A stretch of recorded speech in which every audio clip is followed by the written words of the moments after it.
전도서 6장 1절부터 12절 말씀까지 다 함께 읽어보도록 하겠습니다. 제가 한 절, 여러분이 한 절, 한 절씩 교독하여 읽고 마지막 12절은 함께 읽습니다. 제가 먼저 읽겠습니다. 내가 해 아래에서 한 가지 불행한 일이 있는 것을 보았나니 이는 사람의 마음을 무겁게 하는 것이라.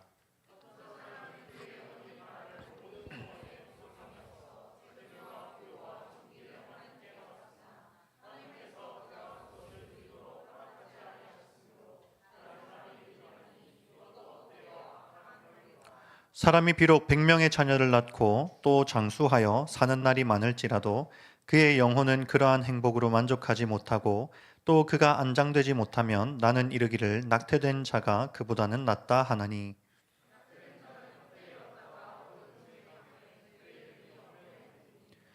햇빛도 보지 못하고 또 그것을 알지도 못하나 이가 그보다 더 평안함이라.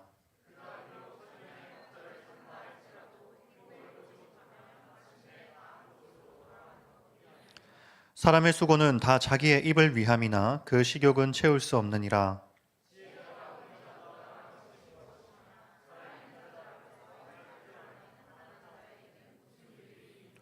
눈으로 보는 것이 마음으로 공상하는 것보다 나으나 이것도 헛되어 바람을 잡는 것이로다.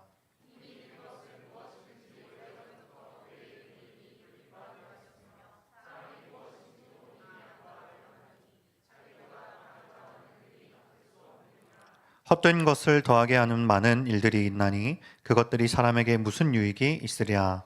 헛된 생명의 모든 날을 그림자같이 보내는 일평생에 사람에게 무엇이 낙인지를 누가 알며 그 후에 해 아래에서 무슨 일이 있을 것을 누가 능히 그에게 고하리요. 아멘. 오늘 이 말씀을 가지고 가짜 결핍이라는 제목으로 함께 말씀을 나누도록 하겠습니다. 우리 지난주 설교 때 우리 결론부에 함께 외쳤던 말을 우리 다시 한 번 더 해볼까요? 자, 따라해 보십시오. 하나님, 제가 하나님 때문에 삽니다. 다시 한 번 내봅시다. 하나님, 제가 하나님 때문에 삽니다. 좋습니다. 이번 한 주 동안 이 말을 마음속으로 되뇌이면서 또 우리의 육체의 입술로 되뇌이면서 살아오셨는지요? 이 일을 전도서를 묵상하는 동안 계속 하셔야 전도서 12장까지 묵상했을 때 이게 무슨 내용인지가 깨달아집니다. 그러니 이 한마디를 가슴에 잘 새기시고 하나님, 제가 오늘 하나님 때문에 삽니다 라는 말을 하루의 삶 속에서 자주 되뇌어 보십시오. 그리고 오늘 우리가 새롭게 배우게 될 말씀의 핵심 문장이 있어요.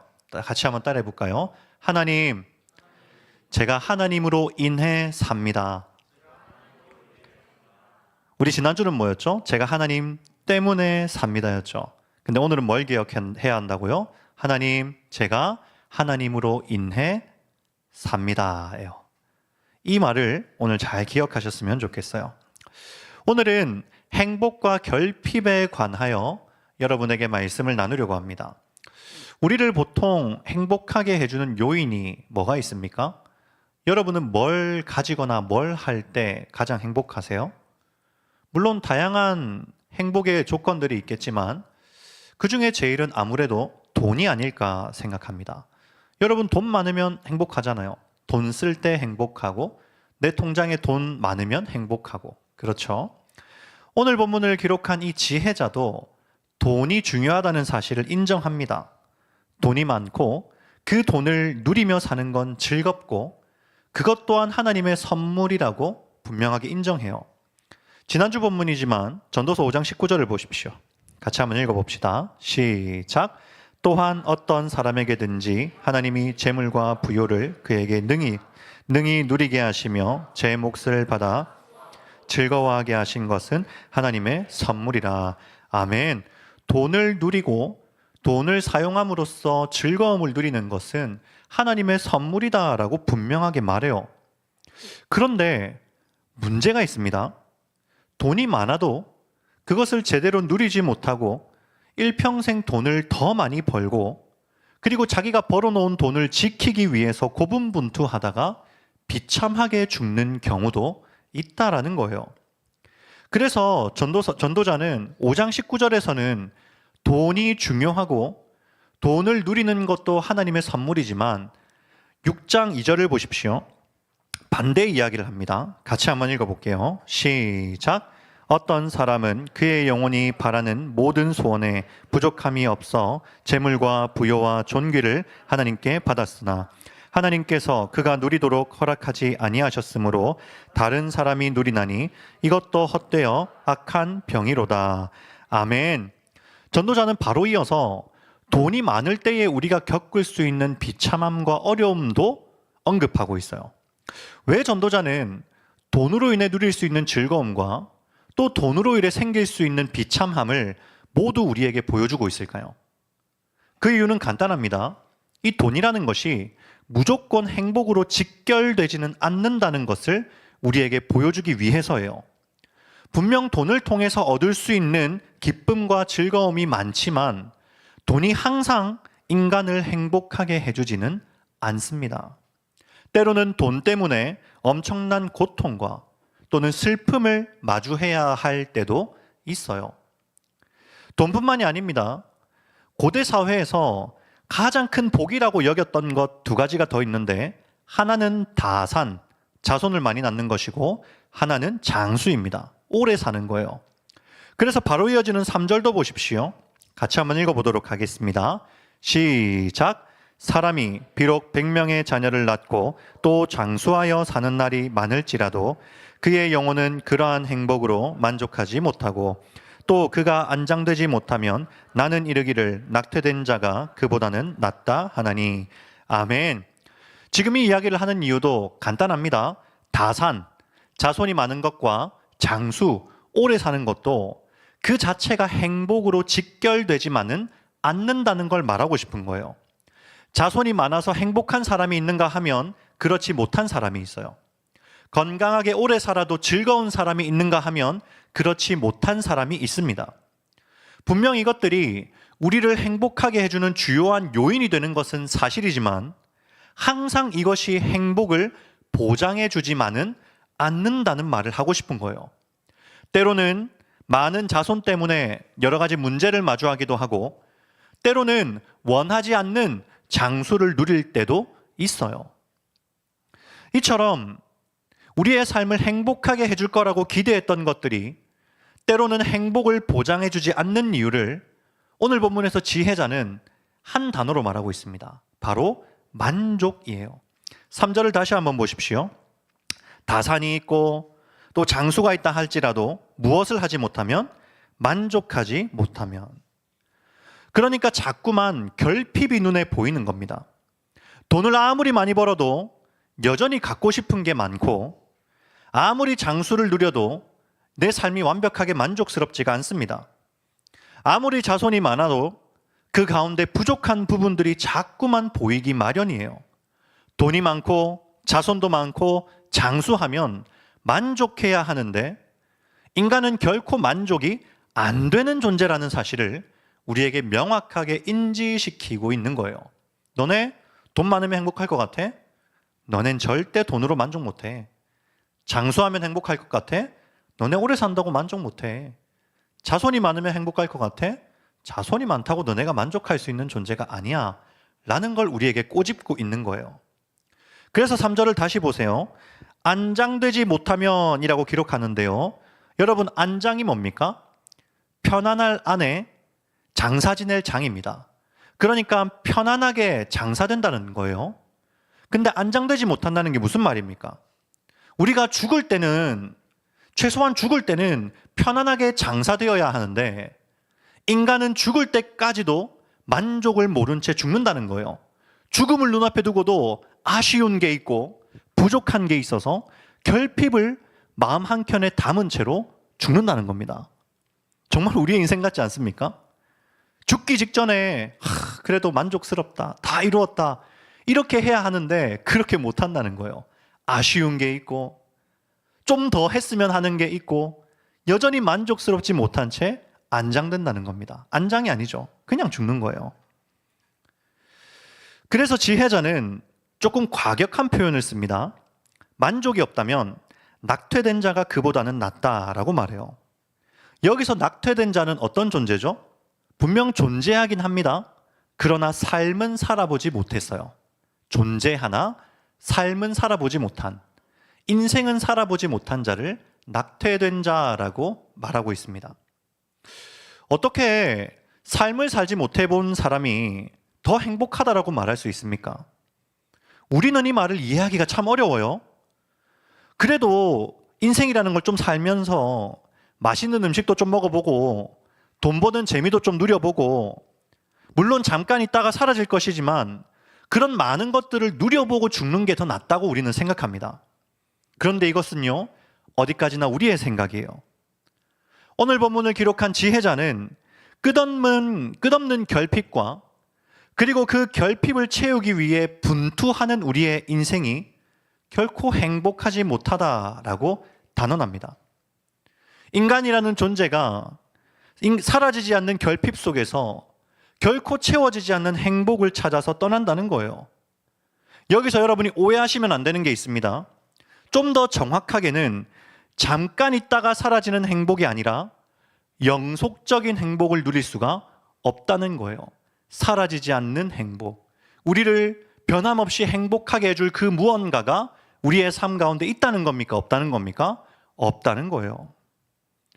잠깐 행복했다가도, 잠깐 즐거웠다가도 자꾸만 아쉬움이 남고, 그래서 또 다른 행복을 찾아 나서는 게 우리의 인생이잖아요.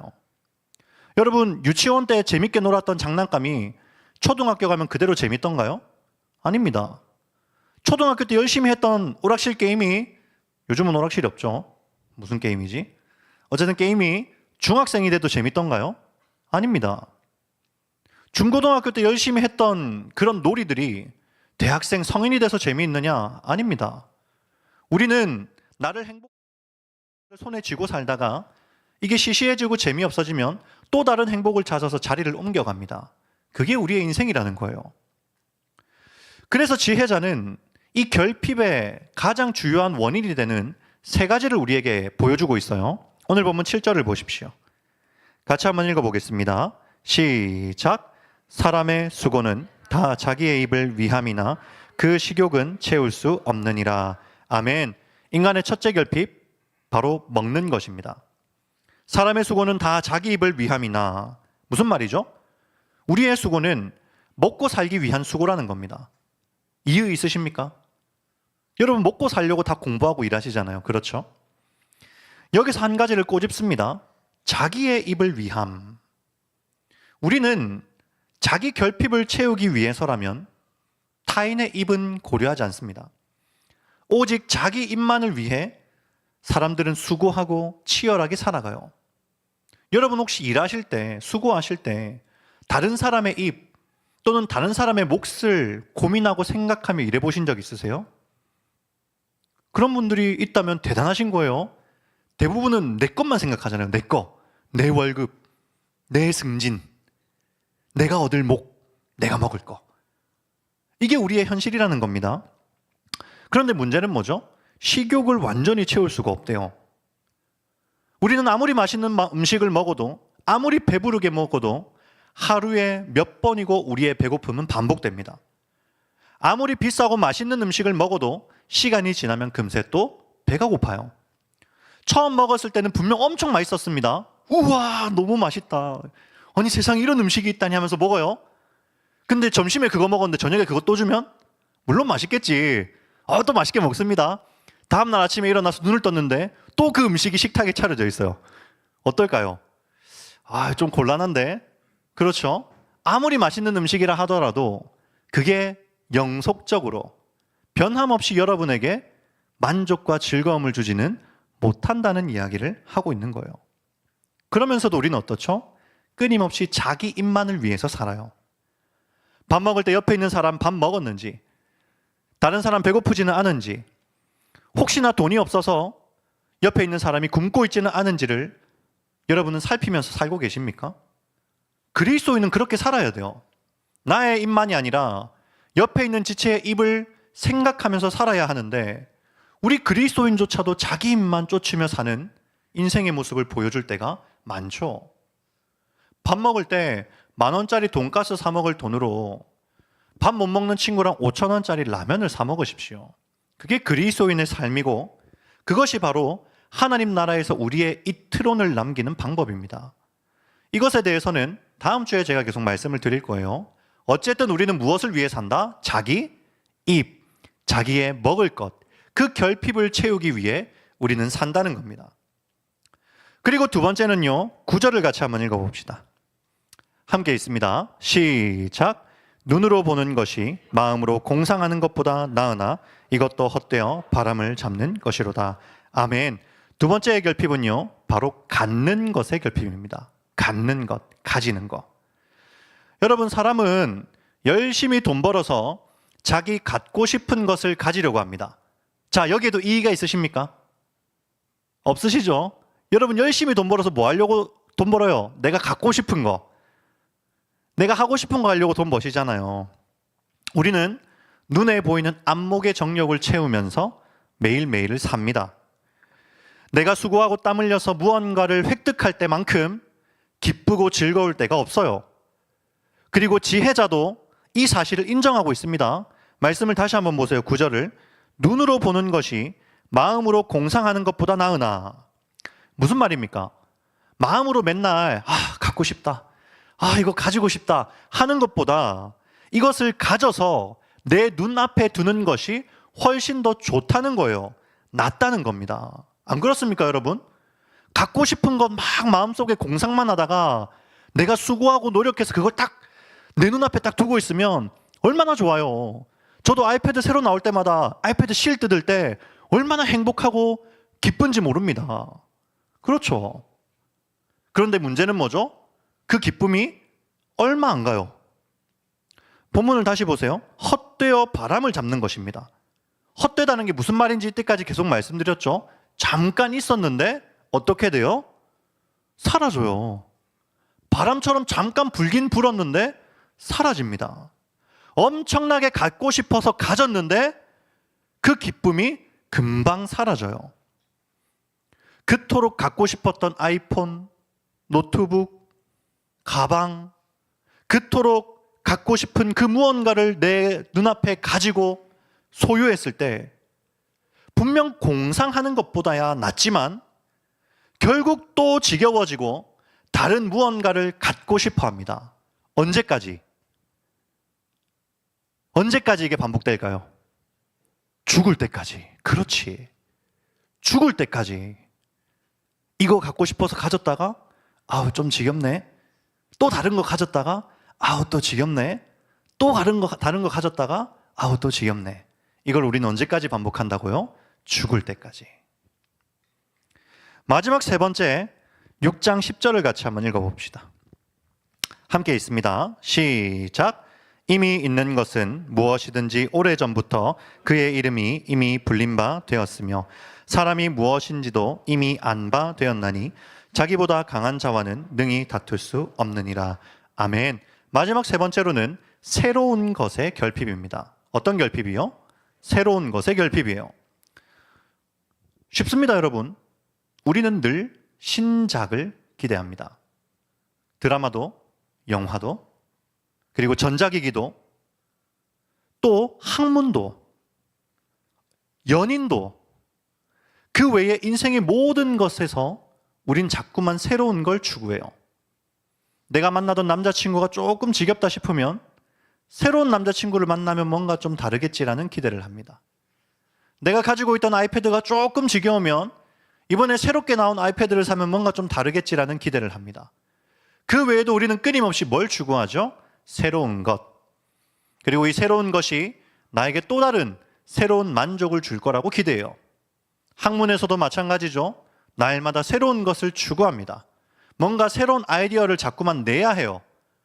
그래서 학자들은 다른 학자들이 말하지 않은 새로운 아이디어와 논거들을 자꾸만 제시합니다. 새로운 걸 사람들에게 주어야 하니까. 그러나 오늘 보면 10절에서 지혜자는 뭐라고 합니까? 새로운 것은 결국 이미 있는 것이다 라고 우리에게 단언하고 있어요. 제가 설교 첫 번째 시간에 말씀드렸지만 우리는 얼마 전에 달 뒤편을 보았다고 새로운 것이라고 막 기뻐합니다. 근데 여러분, 달 뒤편은 원래 있던 거예요. 비행기로 하늘을 날면서 인류가 드디어 하늘을 날 수 있게 되었다고 좋아합니다. 근데 원래 새는 하늘을 날 수 있었어요. 뉴턴이 떨어지는 사과에서 중력을 발견하기 전에도 이미 중력은 존재했기 때문에 우리는 이 땅을 밟고 살았습니다. 우리는 원래 이미 있던 것은 생각하지 못한 채 우리에게 새로우면 그냥 새 것이라고 치부해버려요. 그러나 여러분, 오늘 본문의 지혜자는 무엇을 말합니까? 이 땅에 새로운 것은 없다. 새로운 것은 없습니다. 우리는 이미 있던 것에서 이미 있는 것을 찾아낼 뿐입니다. 그럼에도 인간은 이미 있는 것을 보지 못하고 끊임없이 새로운 것을 기대하고 갈구합니다. 그리고 잠깐 새롭다고 느꼈다가도 금세 별거 없네? 라고 하고는 아쉬워하고 또 다른 새로운 것을 찾아 나서요. 그게 바로 우리가 살아가는 인생의 모습이라는 거예요. 그리고 11절을 보십시오. 사실 이 세 가지가 끝이 아니에요. 자, 같이 한번 읽어봅니다. 11절 시작. 헛된 것을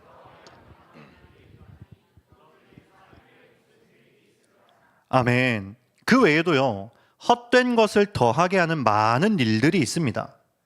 우리 인생에는 말로 다 언급할 수 없을 만큼 엄청난 결핍들이 있고, 그리고 그 결핍을 채우기 위한 다양한 요소들이 우리의 인생에 질비합니다. 그래서 우리는 죽기 전까지 끊임없이 내 안에 결핍만 채우다가 죽게 될 거예요. 잠깐의 만족을 느꼈다가도 그새 사라지고, 또 잠깐 만족을 느꼈다가도 그새 사라지는 그 만족을, 그 행복을 느끼다가 우리는 죽을 겁니다. 그리고 이처럼 결핍을 채우기 위해 수고하고 애쓰는 무한한 반복은 11절 뒷부분에 말하는 것처럼 사람에게 무슨 유익이 있으랴라고 말하고 있죠. 그리고 12절도 결론부입니다. 같이 한번 읽어봐요. 마지막입니다. 크게 있습니다. 시작. 헛된 생명의 모든 날을 그림자같이 보내는 일생에 사람에게 무엇이 낙인지를 누가 알며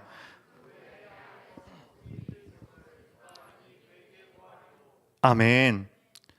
지금까지 인류가 존재해온 이후로 인간은 끊임없이 오늘 본문에 기록된 인생을 반복했습니다. 그럼에도 불구하고 인간은 정확하게 무엇을 위해 살아야 정말 행복할 수 있는지를 누구도 자신 있게 말하지 못합니다. 12절에서 뭐라고 합니까? 일평생에 사람에게 무엇이 낙인지를 누가 알며, 여러분이 도대체 뭘 하면서 인생을 살아야 행복할 수 있는지는 누가 압니까? 아무도 말해줄 수가 없어요. 무엇이 인생의 참된 낙입니까? 여러분이 과연 무엇을 추구하며 무엇을 누리고 무엇을 즐겁고 기쁘게 하며 살아야 그것이 여러분에게 낙이 됩니까? 인류 역사 동안 수많은 사람들이 돈을 바라보며 살아왔던 이유는 그것이 정답이어서가 아니라 그 무엇도 결핍을 완전하게 채울 수 없지만 그나마 돈이 반복되는 결핍을 채우기에 최적의 도구이기 때문입니다. 그래서 인류는 존재한 이후로 항상 수천 년 전부터 항상 돈? 정답은 아니지만 없는 것보다는 낫지. 돈 벌면서 살아라고 우리에게 말한다는 거예요. 제가 오늘 설교를 준비하면서 참고로 여러분, 오늘 설교는 한 6개월 전부터 준비한 겁니다. 제가 설교 제목을 2025년도 12월에 정리를 해서 올려준 거거든요. 그래서 오늘 본문에서 가짜 결핍이라는 이제 제목을 정하면서 한 책이 한 권 떠올랐어요. 여러분 혹시 마이클 리스터라는 분을 아십니까? 혹시 아는 분 손 한번 들어보세요. 진짜 한 명도 없습니까? 이 엄청 유명한 분인데 지금 마이클 리스터의 책이 굉장히 유명합니다. 그래서 교보문고나 예스24 이런 데 들어가면 이분의 책이 항상 상위권에 있어요. 근데 그분의 책 중에 이 책 혹시 보신 적 있으세요? 가짜 결핍? 혹시나 시간 되시는 분은 이거 사셔서 한번 읽어보십시오. 진짜 재밌습니다. 그리고 이거 읽어보시고 이분이 하는 말을 아마 여러분들도 크게 반대하진 않으실 거예요. 그럼 이분이 크리스천이냐? 아닙니다. 그리고 저는 이분이 책에서 말하는 결론에 동의하지 않아요. 다만 인간이 살아가는 그 삶의 모습을 너무 적나라하게 잘 설명해 놓았어요. 그 중에서도 제가 결론부가 좀 긴데요. 제가 좀 이 내용이 참 여러분에게 소개해드리고 싶어서 발췌해 왔거든요. 자, 제가 한번 읽어드릴 테니까 잘 들어보세요. 앞에 한번 띄워주십시오. 좀 깁니다, 여러분. 이거 4장 있어요. 제가 읽어드릴 테니까 눈으로 생각하면서 들어보세요. 알겠죠? 인간의 욕망은 셀 수 없이 다양하고 때로는 상충되지만 그 모든 욕망의 통일성, 의미, 힘, 결단력을 부여하는 단 하나의 욕망이 있다. 즉 인간이 온갖 욕망을 추구하는 이유는 단 하나다. 바로 부단한 노력을 통해 만족에 이르고자 하는, 행복에 이르고자 하는 욕망이다. 모든 인간 활동의 목표는 행복이다. 인간의 모든 욕망, 모든 야심을 아우르는 공통 기반은 행복 추구다. 일이 너무 고된데도 탄광에서 죽어라 석탄을 캐는 광부는 임금을 받으면서 행복해지리라 믿기 때문에 석탄을 캔다. 거래를 성사하려 애쓰는 판매원은 판매 수수료를 받으면 행복해지리라 믿기 때문에 거래 성사에 애쓴다.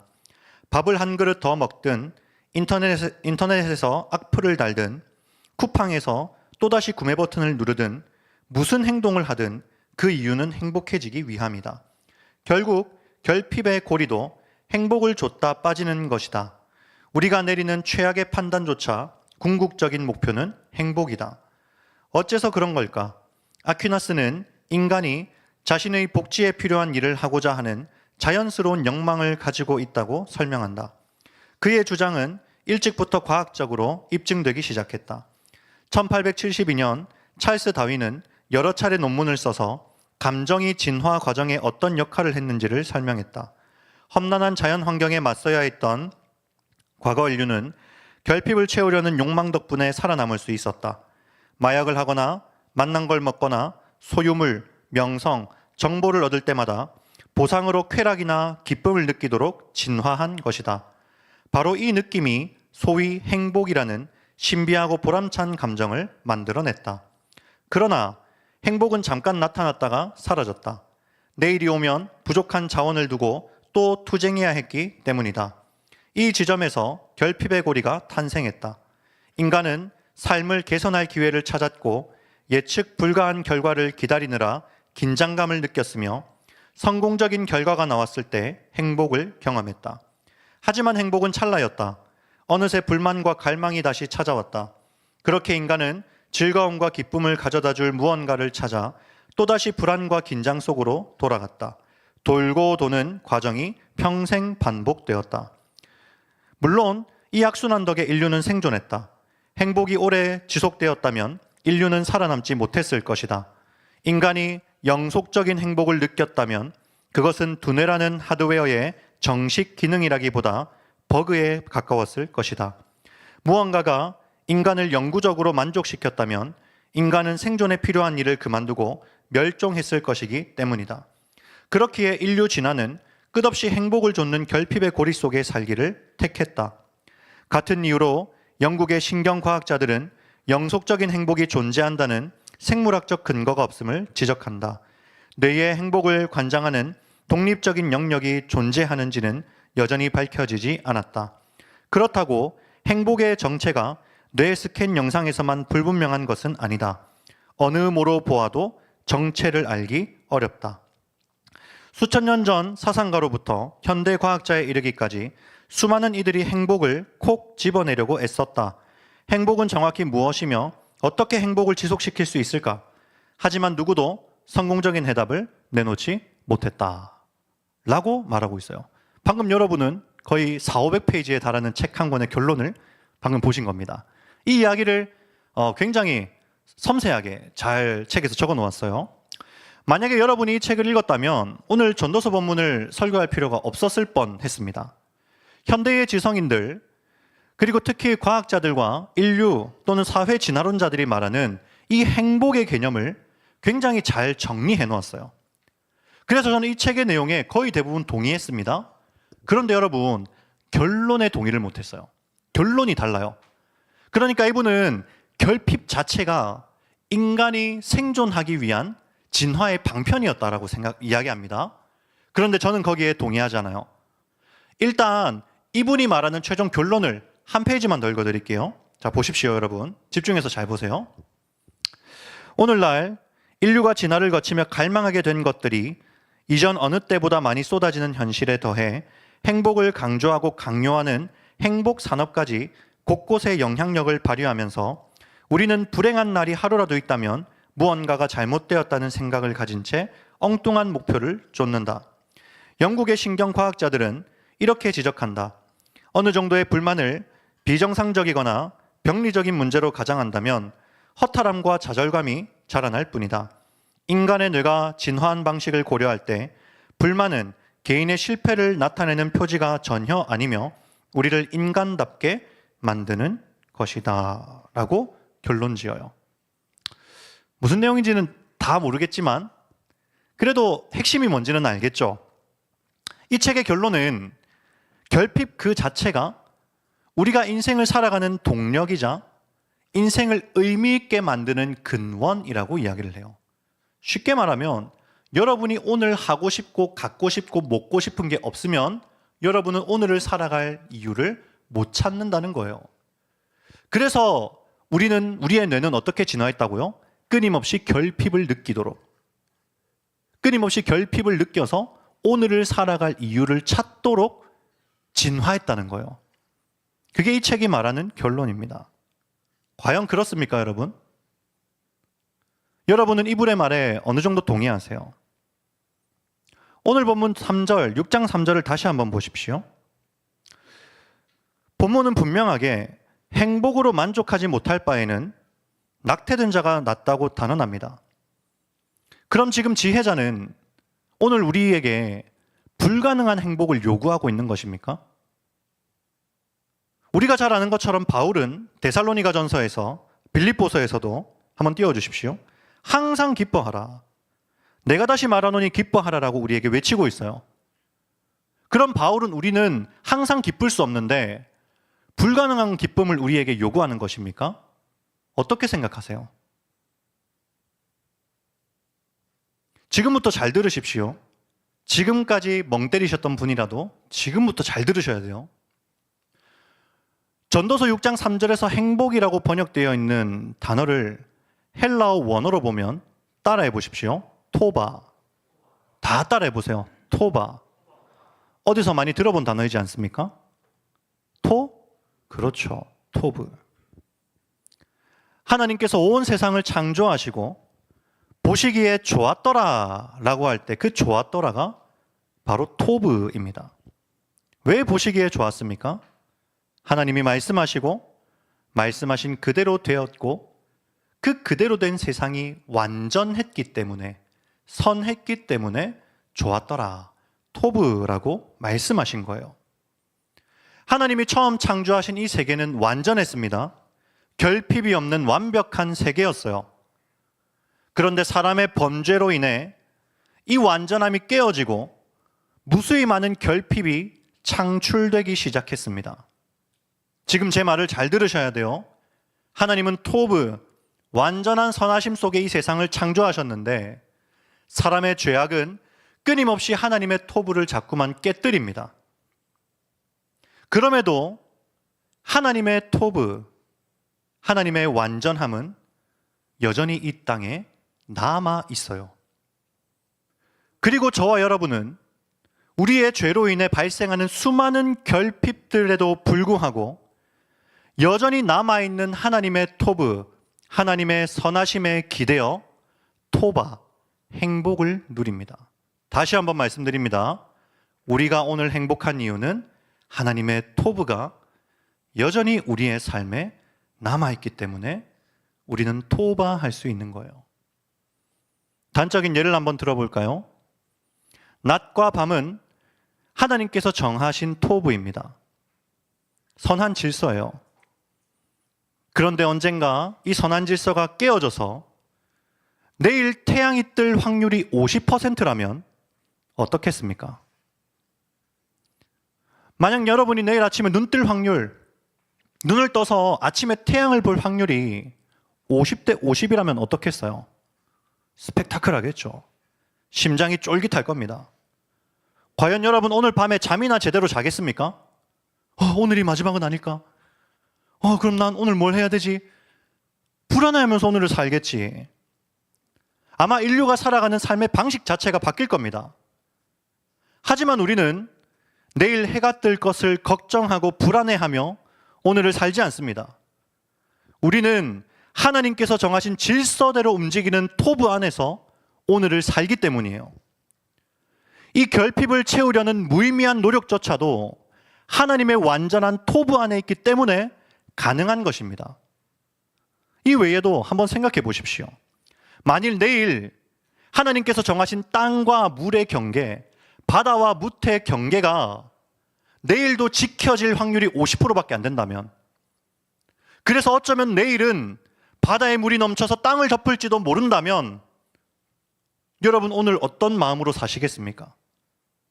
만약 내일 하늘에 떠있는, 여전히 그 자리에 떠있는 태양과 달이 내일도 그 자리에 있을 확률이 50%밖에 안 된다면, 또는 땅에 씨앗을 심었는데 그 씨앗이 정해진 질서대로 싹을 틔우고 열매를 맺을 확률이 50%밖에 안 된다면, 내일 아침에 중력이 작동할 확률이 50%, 내일도 내 심장이 뛸 확률이 50%, 내 삶의 모든 것들이 50%라면 과연 여러분은 지금까지와 동일하게 살 수 있겠습니까? 또한 이처럼 내 인생에 아무런 의미를 두지 않고 그저 결핍을 채우기 위한 발버둥으로 하루하루를 살 수 있겠어요? 낭비처럼 느껴질 겁니다. 잘 기억하십시오. 토바, 행복은 토브, 하나님의 선하심과 완전하심에 근거합니다. 우리는 내일을 걱정하며 오늘 잠들지 않습니다. 내일 해가 뜰까를 걱정하며 오늘 잠들지 않아요. 하나님의 완전한 토부가 오늘도 여러분의 삶을 감싸 안고 있기 때문입니다. 믿으십니까? 때때로 당연했던 것들이 당연하지 않게 될 때 우리는 굉장히 당황합니다. 그리고 당연했던 것들의 결핍 속에 지금까지 내가 온전한 행복을 누리고 있었다는 사실을 비로소 깨달아요. 그래서 여러분 잘 들으십시오. 결핍은 만족시키라고 주어지는 게 아니라, 결핍은 결핍으로 가득한 인생 속에 결핍되지 않는 영속적인 행복이 있음을 깨닫게 하는 도구입니다. 잘 들으세요. 다시 한번 말씀드립니다. 결핍은 만족시키라고 있는 게 아니라 결핍으로 가득한 인생 속에 결핍되지 않는 영속적인 행복, 하나님의 토부가 내 삶에 있음을 깨닫게 하기 위한 도구예요. 내가 돈은 좀 없어도 하나님께서 나에게 주시는 새로운 하루가 아무런 대가 없이 값없이 나에게 주어지는 나의 뛰는 심장이 하나님의 토부라는 사실을 발견하도록 하기 위한 도구라는 거예요. 그러니까 하나님이 여러분에게 주시는 그 인생의 기회 속에 하나님이 허락하신 즐거움과 기쁨을 한없이 누리며 행복하게 사세요. 근데 그 행복을 내 인생의 결핍을 채우는 것으로 삼으시면 안 됩니다. 여러분의 행복은 어디에 기인해야 됩니까? 하나님의 토부에 기인해야 돼요. 결핍의 고리에 한눈이 팔려서 변함없이 내 삶에 하나님이 주고 계시는 영속적인 행복, 하나님의 손길을 깨닫지 못하는 불상사가 부디 여러분에게 없기를 바라요. 여러분, 우리는 오늘도 하나님의 토부 안에서 확정된 세계를 삽니다.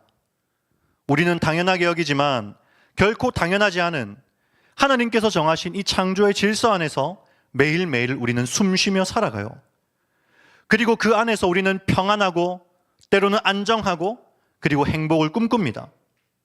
우리의 죄성은 끊임없는 결핍을 발생시키지만 하나님의 토부는 결코 결핍되지 않는 완전한 행복과 안정을 날마다 우리에게 주고 있습니다. 다시 한번 말씀드립니다. 우리는 토부 안에서 토바를 누립니다. 결핍의 만족이 행복이 될 수 없어요. 결핍이 행복을 좌우하지도 않습니다. 우리는 결코 만족되지 않는 결핍의 고리를 채우며 잠깐 느껴지는 기쁨과 즐거움에 매료되어 그것을 인생으로 동력으로 삼아 살아가는 존재가 아니에요. 그것으로 사는 존재가 아닙니다. 우리는 변하지 않는 영속적인 토부를 힘입어 살며 그 안에서 우리가 살아갈 기초를 세우며 그 안에서 우리는 오늘도 삽니다. 우리의 행복은 하나님의 선하심에 기반합니다. 부디 제가 반복해서 말하는 이 말을 여러분의 가슴에 새기십시오. 그래서 사도행전 17장에 이렇게 말하죠. 마지막으로 이 말씀이 있습니다. 우리 27절만 한번 읽어볼까요? 시작. 이는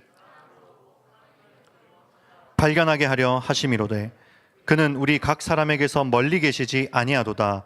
아멘. 우리가 전도서 살펴보면서 자주 읽었던 말씀이죠. 우리에게 주어진 인생이 왜 주어졌다고요? 더듬어 찾아 하나님을 발견하게 하려고. 바로 이어지는 28절을 보십시오. 함께 읽습니다. 시작. 우리가 그를 힘입어 살며 기동하며 존재하느니라. 너희 시인 중 어떤 사람들의 말과 같이 우리가 그의 소생이라 하니. 아멘. 우리가 뭐라고요? 그를 힘입어 살며 기동하며 존재하느니라.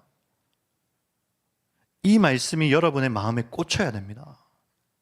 오늘 여러분이 숨 쉬는 것, 오늘 여러분이 새로운 하루를 시작할 수 있었던 것, 그 어느 것 하나 하나님이 없이는 된 것이 아무것도 없어요. 그리고 우리의 행복은 그 하나님의 토부에 기인합니다. 그래서 제가 어떤 문장을 기억하라고 했죠? 마지막으로 따라합니다. 하나님, 다 같이 해보세요. 하나님, 제가 하나님으로 인해 삽니다. 다시 한번 합시다. 하나님, 제가 하나님으로 인해 삽니다.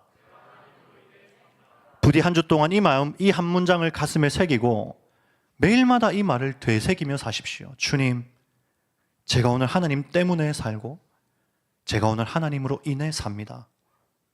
이 헛된 것으로 가득한 인생 속에 오늘 하루 내 결핍을 채우기 위해 살아가는 게 아니라 하나님의 토부, 주님의 선하심과 아름다움을 만끽하며 살아가게 하여 주시옵소서라고 기도하셔야 돼요. 그것이 바로 하나님의 자녀의 삶입니다. 이 삶을 한 주 동안 살아나시는 저와 우리 청년 여러분 되시기를 축복합니다. 이 시간 나는 주님께 속한 자 말씀을 생각하시면서 함께 찬양하시겠습니다.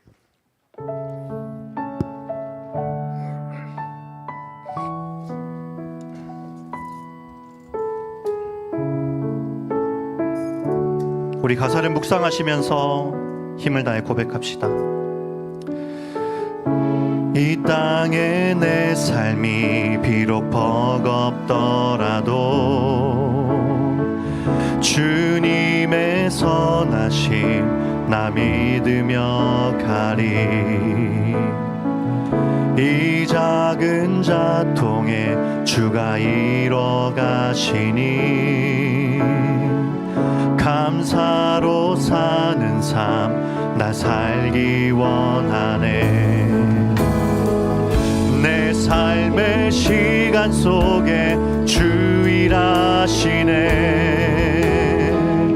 내 모든 여정 속에 함께 하시네.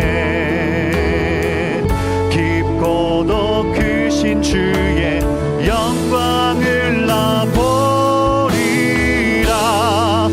위대하신 주 나는 주님께 속한 자 되어 주의 나라 위해 전심으로 살리라. 주의 마음에 합한 자 되어 맡기신 소명이 다시 한번 나는 주님께